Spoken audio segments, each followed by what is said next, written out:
Ask an Expert today. Great to see you. Thanks for coming in. It's great to be here. It's even a sunny day. You know? Even on a sunny day. Even it's on nice a and cool sunny in our day. studio. Yeah, it sure is. So let's talk about the concerns a lot of people have about traveling internationally right now. You know, around the dinner table, I've been asked a lot. I bet you are. And I get lots of emails and calls on this. You know, should I go? I've planned my trip. And the reality is for a lot of people, they can't change their plans if they've prepaid them and it's non-refundable. Because even with cancellation insurance, it doesn't kick in unless the warning on the government's website goes to avoid non-essential travel. So there are some precautions I recommend that people take.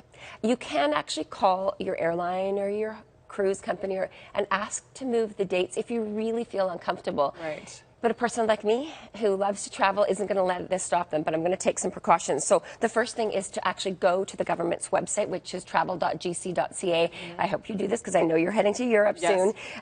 You need to register every single trip that you take. And the Canadian government wants us to go informed, and this is the best place to find out about everything you're going to need for precautions with it, whether it's vaccines or places that it may be unsafe to actually travel with yourself and your family. Takes a few minutes to register your trip, but worth doing. The other thing is that keep something on you that identifies who you are.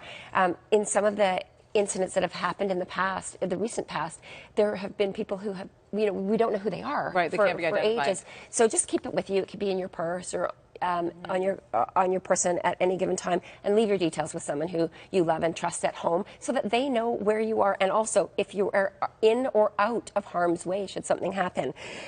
Make sure that you have the details. If you have any medical conditions, that should also be on you.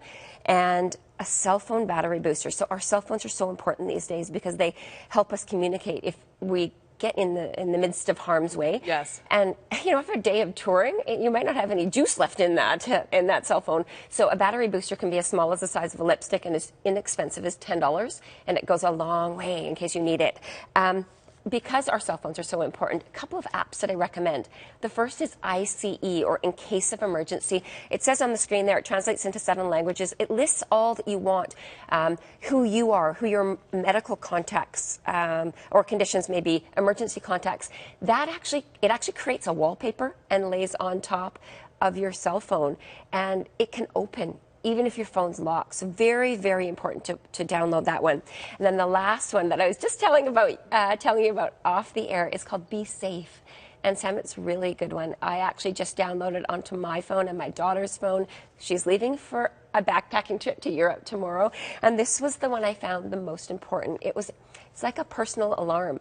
The feature that I like the most is you can push one button and it lets all the contacts that you've actually loaded into it know that you're now safe. So she's going to all sorts of cities. Really important to know. When she gets to the new one, just push the button and let us all know that you're safe. But it's got a fake call. So if you're feeling like someone's kind of getting too close to you or you feel uncomfortable, you can fake a call and say, "Hey, Dad, I'm 2 minutes away. I'm a block away from you." And it just lets whoever knows that someone's meeting you soon. But it's also got that woo, woo, woo alarm, one touch that blares if you need it. Lots of other features on there, so it's Be Safe. Really important one to download. Okay, that's a lot of really good information. Thank you, Claire. So, we're going to go to Kathy in Burnaby now. She has a question for you, Claire. Hi, Kathy. Hi. Hi there, Kathy. I understand you're going to Australia? Yes, I am. And what's your question? So the airline has sent me an email offering to upgrade me if I pay money. And I wanted to know, firstly, is it worth it?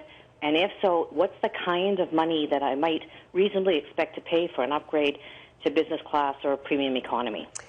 Well, what did they offer you? They just offered, they said, if you want to upgrade, please bid. Bid? Please bid. Like an auction style? That's interesting. Yes. Have you heard of that? Auction. I have heard of this.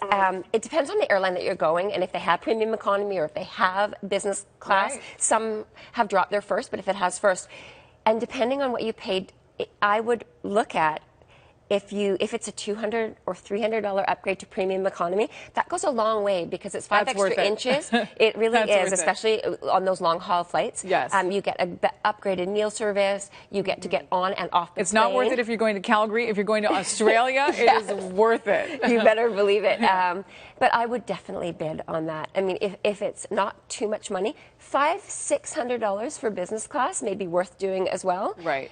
Because but then it's each a flat way. bed. You have to. Exactly. Exactly. But yeah, bid for sure. Okay, so go for it, Kathy. Bid what you're comfortable with.